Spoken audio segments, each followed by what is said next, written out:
So thank you so much, Lisa, for joining me this morning. And I'm doing a series looking at how being in the outdoors has a positive impact on our mental health. So I know that whenever I was chatting to you, you were saying that the outdoors has had a massive impact on your life. So Yeah. maybe if you just tell us a little bit about yourself, and we'll just go with that. Yes, no worries. Um, I have had depression from I was about 14, and it has never really went away. There was only two real periods of my life when I didn't suffer. One when I was a child and I was outside playing all day long, just constantly being in the outdoors. And the second was a period in my 20s when I was involved in a lot of outdoor activities. And to be honest, I didn't realise it was the outdoors at the time. It was only I got very sick and I was trying to look back over my life and trying to figure out what was the common denominator between those two periods of my life. And it was then that I realised that it was actually the outdoors. As I said, I was very sick. I was sick physically and mentally. I was I put on 5 stone in weight. I have a condition called fibromyalgia, and I was unable to walk.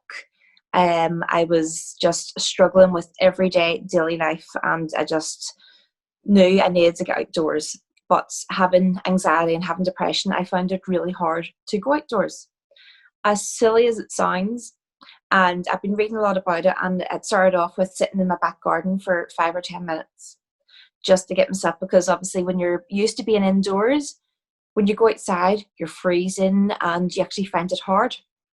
So it started off just with 5 or 10 minutes in the back garden, and obviously couldn't walk very far, so I was just trying to maybe do a little bit of walking up and down the garden and stuff.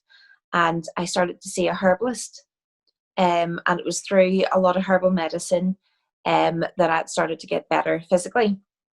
And the more energy I got, the more I spent time outdoors. And then once I started to feel a lot fitter, that I could actually take on small activities, it was then I started trying to find activities for me as a single person to do, because I didn't really have any friends because I'd been in the house with not being well. And the friends I did have had no interest in the outdoors activities at all. So that's when I found it very, very difficult to know what to do and how to do anything. So, I mean, you said that you had fibromyalgia. What impact did that have on you? It impacted every single facet of my being. It honestly did. I was fine physically. I was actually studying. I was second year at Bible college studying theology, and I had got a sinusitis. I was getting sinusitis infections quite often, and it was after a sinusitis infection that I never really got better. The fatigue, that really debilitating heaviness fatigue, it never left. So after about 2 or 3 months, the doctor had said it was post-viral fatigue. After about 6 months to a year, they said it was probably chronic fatigue. And then about another year or so later, doctors they don't really understand it. So they either said it's chronic fatigue or fibromyalgia. Some say that the chronic fatigue, or ME as it used to be called, leads into fibro. Other people say they're two completely separate conditions.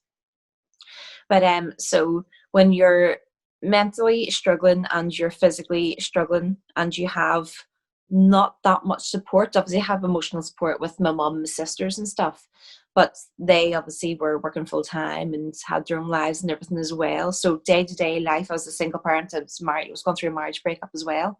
It was just very, very difficult, and I was just kind of, I don't really think I was living, I was just surviving. I was just going through the days. I was on 25 to 30 tablets a day, not even including my painkillers. And obviously, the more tablets you take, the more you have to take for the side effects, and that contributed to the weight gain. I was quite active, or wouldn't have been active outdoors or anything, but I certainly wasn't sitting around the house all day. I was a mum with 2 kids. So slowly but surely, I was weaning off all my different medications, and then the more medications that was coming off, all those side effects were going away. So yeah, the herbal medicine, again, then it makes you want to go outside and actually look, because when you're told your herbal medicine, which you think then is nearly magic, and you find out it's dandelions in it, you're like, oh, okay. And it makes you want to go outside and have a look to pick up these dandelions and think, really? Yeah. We try to kill you on a daily basis, but you're the one that's actually making me better. It's quite phenomenal. I live near a wee hill, and it was just trying to go up and down, and I wasn't deliberately walking. I was looking for plants, because then it started to show an interest in the herbal medicine stuff, and I was wanting to see what plants and all were out there. So I'd wanted to have a look, and obviously I didn't know what anything was, so I was having to walk up and down the wee roots and everything of the hill. And then after a while you realise that actually you've been walking for 10 full minutes without stopping. And for someone who wasn't able to walk, and I was, supposed to go into a wheelchair, 10 minutes of walking is absolutely phenomenal. And then obviously over the weeks and months to come, it was slowly 15 minutes, 20 minutes of walking, and it just slowly started to build up. Obviously that had an impact then on how you were thinking, even your mental health. Yeah. Just whenever, even if it was a really cold, wet, what people call a horrible day, and you didn't think you were really getting a lot of benefit while you were doing it, it was when you got back into the car or you got back into the house again, you just had this, now I can relax, now I can kind of, and it was the after effect really more than there and then, because there and then you were thinking about what you were doing. Yeah. But it was when you came home and you sat down and you didn't have the same feelings of heaviness. You actually felt quite light and refreshed and tired, but tired for a good reason, and not tired with that darkness, that mental tiredness you get with depression. A year ago I went to a bushcraft class. It was like a night away, and I was still in a lot of pain, so there was a lot of things I couldn't do, but it wasn't a lot of walking. It was walking to the wee sites where we kind of sat, and then kind of walking around and picking up things, but it wasn't actually, exercise or anything. And I just found having a busy mind, being outdoors around a campfire, hearing other people talk but not really being part of the conversation, just being in a kind of this really relaxed kind of situation, I would find myself just kind of sitting and humming away and just really enjoying it. And it didn't matter what I was doing. Yeah. It was just being outdoors. So I found then that I didn't even have to go out to walk or to exercise. It was just kind of being outdoors in general, and just being surrounded by the nature. And one of the things I found is that whenever you're outdoors, there's rules of survival. And survival when you're out there is basically air, shelter, food, and water. Mm-hmm. And survival in this modern world is having a nice car, and is having the right people look at you the right way, and having the right Facebook account or Instagram posts. And that's not survival in the slightest. So when you bring it down to the basics, you realize then that everything else is surplus. And that's what you need to survive, is that going home, looking after your health, looking after your family. That is it. Getting good quality food as much as you can into you, and drinking lots of water. That's survival. Everything else is extra. So then it took a lot of the pressures off. Or if I was worried that I wasn't being an Instagram mother, and I wasn't, doing all the things that I should be, and having everyone on color-coded clothes for our photo shoots, that to me wasn't relevant, because my children were happy and they were safe and they were loved. And yeah, it was just bringing it right back to the beginning, stripping away everything that I didn't need, and it was making it just obvious to me that that's what it was. Lisa, I know that out of what you've come through, you want to reach out to other women. So tell me a little bit about that. I found it extremely difficult, as I said, whenever I wanted to do things and I didn't know where else to go. And to be honest, I thought I was pretty much the only one that wanted to do these things. And I knew there were people out there who were very active and very involved in the outdoors. But in my wee world, it was very unusual. So I started kind of scouring the internet and having a wee look at Facebook pages and everything. And I realised that there was groups of people, particularly in England. I couldn't find any at all in Northern Ireland at the time, who would have adventure groups for women. Mm.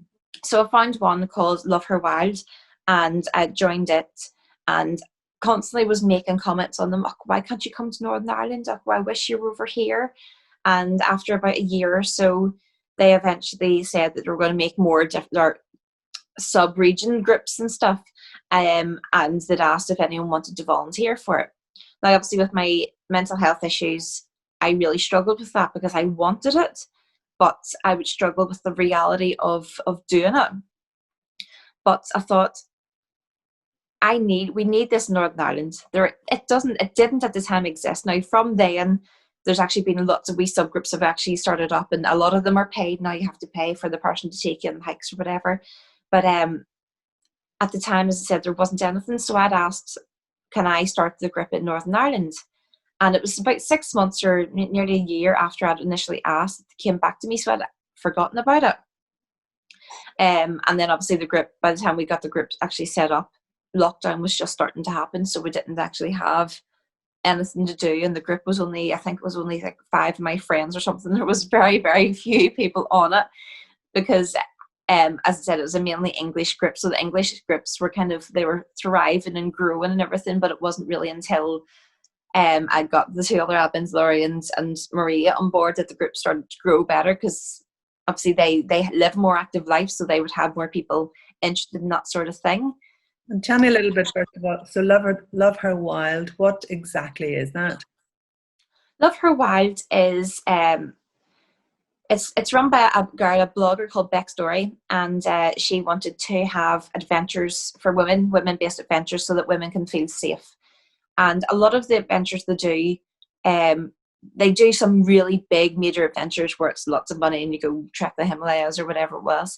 But what she was trying to encourage was just the local people to meet up and just to explore your own area and just to do things locally. But as I said, a lot of people, and I in particular would struggle with this, going out and seeing a group of men and being the only female there, you start to think, well, actually, I'm not going to be fit enough to do that. I don't have the knowledge. I don't have all the fancy gear. And then my own anxieties and stuff would stop me from kind of going forward and doing things. Whereas if it was a women-only group, you wouldn't always have that pressure of number one, being in front of other men, because obviously some women and men, there's always this worry that you're going to get looked down on or whatever. But if it was women only, it's just this more family feel was what we were trying to go for with it, so that you would feel secure and that you would feel that you didn't have anything to prove. You were literally out, and it was just sisters, mothers, daughters gone out together and building each other up.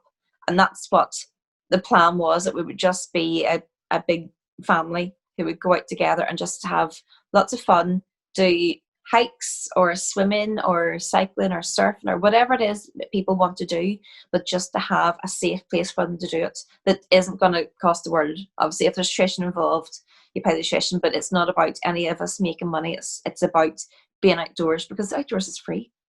So what would you like to see? How would you like to see the group grow? I would like to see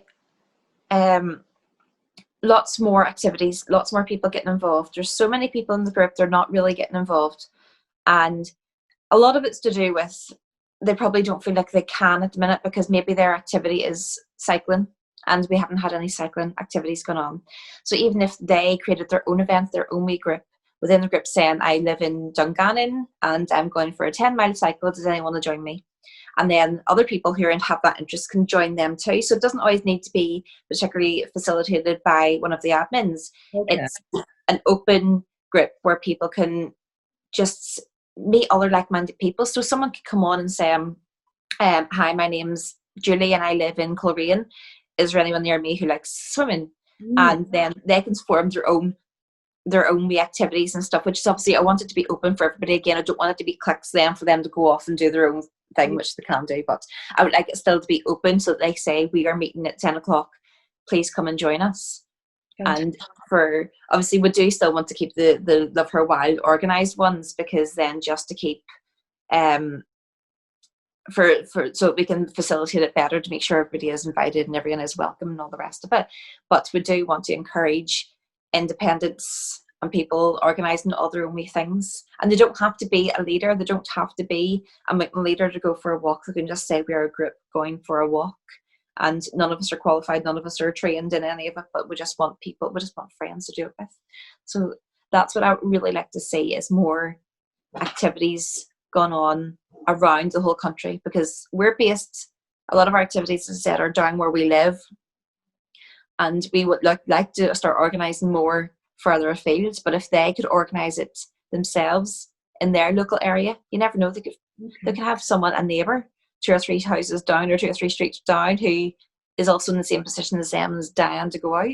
Yeah.